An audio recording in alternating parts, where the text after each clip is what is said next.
Hello and welcome back to the channel and welcome to the beautiful sunny Spain. It is absolutely fantastic weather out here and look at what I have in front of me, the new Triumph Speed 400. This bike is absolutely fantastic and in this video I'm going to give it a full review and tell you my thoughts on this new Triumph. Now the first thing you notice as you get on this bike is that it's very light, 170 kilograms, and it really does feel light, so it's very easy to maneuver. And the clutch is ever so light, really light. So you've got a torque assist clutch and it's almost not there. To be honest, I prefer a little bit more feel to it, but for someone who's a new rider, it's very confidence inspiring.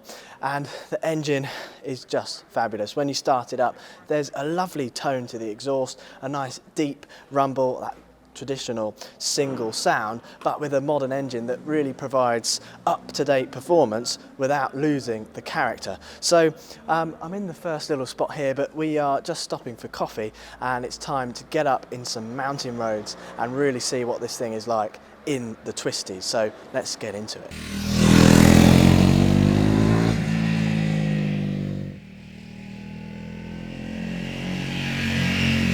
Starting off with the engine then, this new 400cc single cylinder engine from Triumph is absolutely incredible. It certainly is class leading and that is what they intended it to be.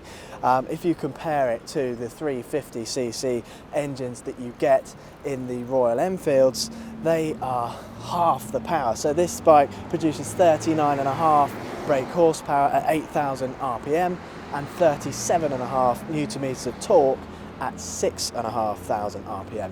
But that torque band is very smooth, so even at low down revs, this bike produces plenty of torque. So it really is a joy around town because at low RPMs, trundling in and out of traffic, and there's a lot of traffic in Spain, and a lot of them don't know how to drive, but this bike doesn't kick up a fuss whatsoever.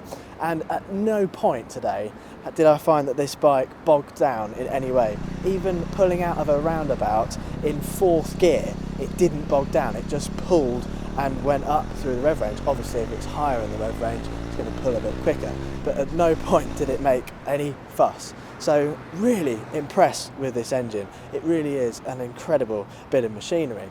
But also when you get out on the open road, it's really good. Obviously if you're on lots of straight roads, you might find that you want something with a little bit more power, but if you're looking at something of this size, it really is the fastest of all the options.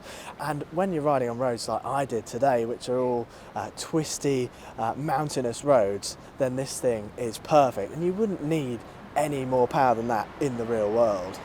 The seat is pretty comfortable. It's not ever so padded, but once you're riding for about half an hour, 40 minutes, it can get a little bit sore. So if you're doing lots of long journeys, you might want something a little bit more comfortable. But if you're doing journeys where you're in the city commuting, or you stop every now and then you'll be absolutely fine. For someone of my height, I'm 6'1", and this is what I look like on the bike. So it's a comfortable riding position. I did find the Scrambler to be a preferable riding position for my height, which I'll go onto in my Scrambler review. So if you want to see that, head and watch that after this one. But you can see that it's a pretty comfortable bike. The bars are a nice position. They're a little bit narrower on this than they are on the Scrambler. You've got bar end mirrors which are fantastic. You can see all of the road behind you, so no issues there. The handling really is superb on this bike. It handles the country lanes, the twisty turns with ease, and you can really lean it in if you want to. Now I'm no racing rider, so I don't get my knee down, but I got down in the corners more than I ever have before, and it really was good fun, so brilliant. But it's also very stable at motorway speed, so if you're doing a lot of riding on dual carriageways, motorways for commuting, then it's more than at home. So it's a perfect bike for all-round usability. It's a very usable bike. The suspension setup is fabulous for the real world. It soaks up the bumps like they don't even exist, so you can really go quite fast over speed bumps and things like that, and it just soaks them up. Now, I don't think the Spanish speed bumps are as harsh as the ones in England, so the ones where I live are pretty bad. So I'd like to give this a ride back in the UK and see how it handles the bumpy conditions that we have, because our roads aren't the best. The Spanish roads are much better, I can tell you that.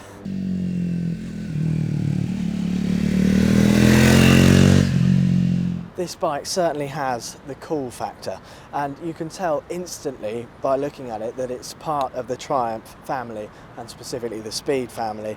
It's a really good looking bike, isn't it? It's so cool, and you feel amazing riding it. It really does feel good, and people look at this bike and think, wow, what a good looking bike.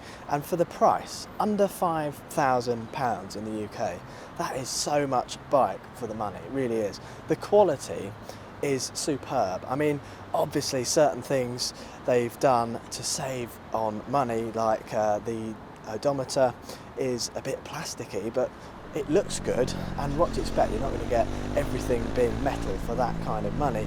The mud guards are pretty good, a good size. You can actually get mudguard extenders for them as well, which is good, and on the Scrambler they do an extra mudguard extender, which I'll go into in the Scrambler review. Now, the brakes are perfectly good enough. Got very adequate stopping power on this bike as well. I think this is one of the best bikes Triumph have made. They really have hit the nail on the head, is that the saying, with this bike, because they've got the price right. They've got a bike that stands out in the market because it doesn't copy other brands. It has the same kind of DNA as something like a Royal Enfield Hunter. It's a similar looking bike. It's a single cylinder engine, but it brings it into a whole new level, because the amount of power and torque that you get from this engine is an extra step, and you have to keep reminding yourself that this is only a 400cc bike and it's not that expensive. So it really is impressive, and if I was to go out and buy one of these, it's certainly a bike I would put my money on. Perhaps not now because I've already bought bigger bikes, but if this was a second bike, it'd be a very good choice. Very impressive, absolutely amazing what they've done for the price. Not only is the engine fantastic and produces whole new levels of power for this type of market, but it's also very economic. I mean, they're getting, the Triumph are quoting 80 miles per gallon from this machine. That's UK miles per gallon. And we did about 170 kilometres today on these bikes, and it used about half a tank. So that's pretty impressive, and it's not the biggest tank in the world either.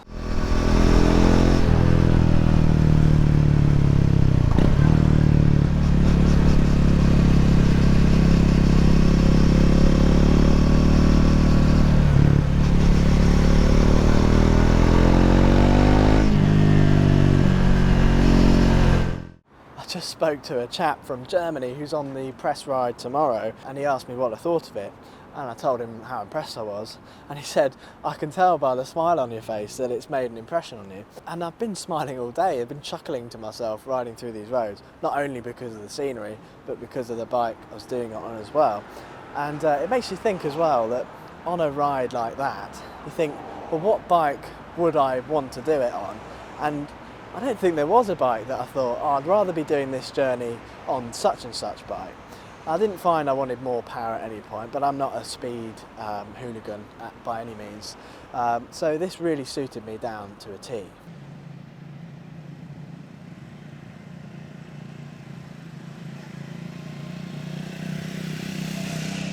This bike is of course A2 compatible, so if you don't know what that is, in the UK and a lot of European countries you can get your A2 licence at 19 years old, and that allows you to ride anything up to 47 horsepower. So this is well within that, and it's a very value for money bike. It provides plenty of performance for the sector. It handles fantastically, it soaks up the bumps with ease, the 6-speed gearbox is silky smooth, the clutch is ever so light. So for a first bike, I can't think of many other bikes that would be as good of a choice as this. If you want something more classic looking, then perhaps a Royal Enfield Classic 350 would be a better choice, but it's a much less powerful bike, so it depends what you want out of a bike. So in conclusion then, What's this new bike like? Well, it's fantastic, it really is. I'm very impressed with this thing. There's not a lot that you can fault about it. The only thing perhaps I would change is the gold anodised forks. I'm not a big fan of those, I prefer that to be black, but that's personal preference. And a lot of the mainstream media who are here, the sort of magazine guys, they all said they love the gold anodised forks, but a lot of them sort of prefer sports bikes. So I think it would look better with blacked out forks or grey or something like that. But other than that, I can't really fault this bike.